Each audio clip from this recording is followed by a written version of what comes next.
I can't think of many chairs that hold quite as much cultural weight as an Eames chair. Even if you don't know who's designed this chair, you recognize the form. It's kind of everywhere. Whether it's been used in Iron Man, Some marketing materials, Frank Sinatra, Muhammad Ali. Frasier. You think I don't want to pick you up right now, carry you over to that Eames classic and show you why it's the best engineered chair in the world? When Charles Eames described the chair, he referenced a well-worn baseball mitt. A well-used first baseman's mitt doesn't lose value because it's worn. In fact, that's part of its charm. It's extraordinarily comfortable, but by the nature of its craftsmanship, it's not a cheap chair. I've seen vintage versions of this chair go for well over $10,000. People will go to all sorts of lengths to own a beautiful chair like this, and who wouldn't? You'll never see an Eames Lounge Chair thrown away. It is an expensive chair. It needs to be totally worth it.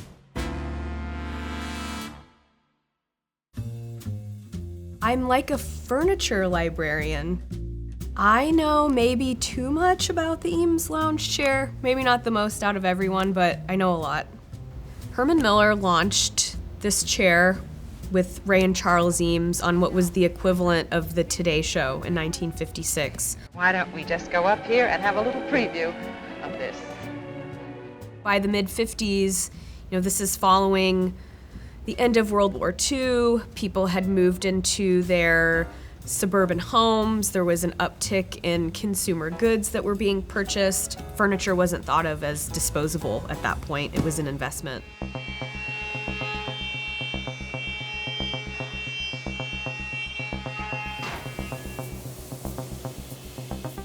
I think the fact that the Eames product has really stayed relevant over the years has a lot to do with the craftsmanship that is put into that product. I love walking through our factory. There are many different types of wood that we work with: walnut, santos, cherry. Each one has a very distinct smell when we're cooking it and also when we're machining it. The pressing is easiest portion of the whole process to make a mistake. You take loose sheets of veneer, you're gonna lay those up in a glue machine, put it in a heated press, and close it and form it into shape. So today, the price of this chair can range from $5,600 up to $10,000, depending on which materials you're specifying. We have lots of leathers here. We have soft tone, dark tone colors, reds, blues. We use one hide per chair, so we're looking for any scars or little marks on the leathers. It's thick leather sometimes, and it's very hard for the sewers to do, but they are so good, so skilled.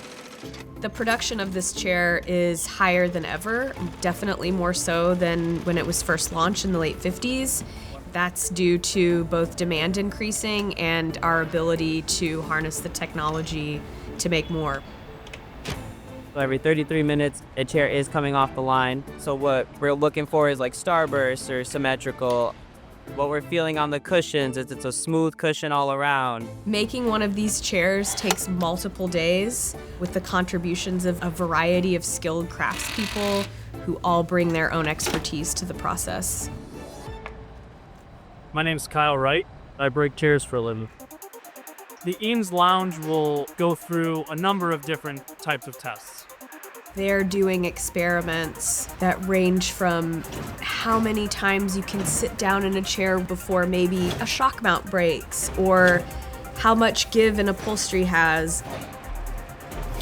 So a test like this will run for about 100,000 cycles. So running 24/7, this test would take approximately 1 week. This swivel test is going to simulate about 10 years of use. We're going to rotate the base 120,000 times, 60,000 one direction, 60,000 the other. The test lab itself was born from an idea that Ray and Charles Eames had, that they wanted continuous testing of their product to make sure they were making the best thing possible. So these are my grandparents. This is Ray and Charles.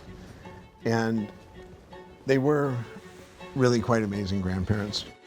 Charles had been trained as an architect. Ray Eames was a painter. She was a dancer. They were truly a collaborative couple in every sense who really succeeded most when they were working on projects together. They were always trying new things, whether it was movie making, whether it was toys, whether it's this chair. Charles and Ray built a machine they called the Kazam in their apartment in Los Angeles to do these experiments on bending the plywood, sort of like a mad scientist lab in their own apartment.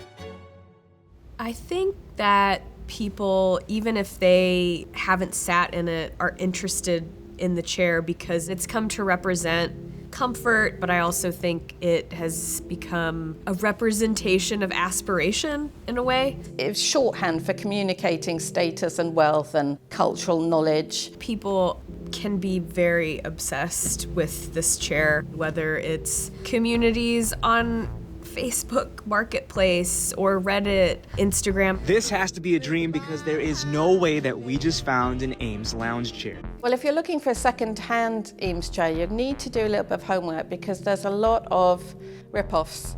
The way that you can tell an authentic Eames Lounge Chair, you can flip it over and look for the badge that says Herman Miller. We are the authentic manufacturers of this chair. There is a trademark on Eames Lounge and Ottoman and the Eames name. Because the chair has become so popular, we see knockoffs out in the world. You know, maybe I shouldn't say this, but you know, if that's all you can afford, fine. But if you can afford the authentic real deal, I think you want the real deal. I think furniture is so personal and intimate because you're bringing it into your home. You're literally putting your body on it. I don't think an individual truly comes to appreciate that chair until they've used it for years and have it broken into either themselves or their family. A chair can tell a lot about a person and holds its own stories and memories. I told myself I made so many, I have to have one. So I pulled the trigger and bought one. The Eames were all about making design available to the masses. They didn't want design to be for the elite, but their craftsmanship and their methods of making these things are naturally really expensive. They knew that it would be expensive because of all the materials they were planning to use, and so they felt that came with a responsibility to make it incredibly worth it. I anticipate having my Eames Lounge Chair for the rest of my life, and it probably going to my son after. The chairs last so long that we don't need to buy another one. That's the point of it.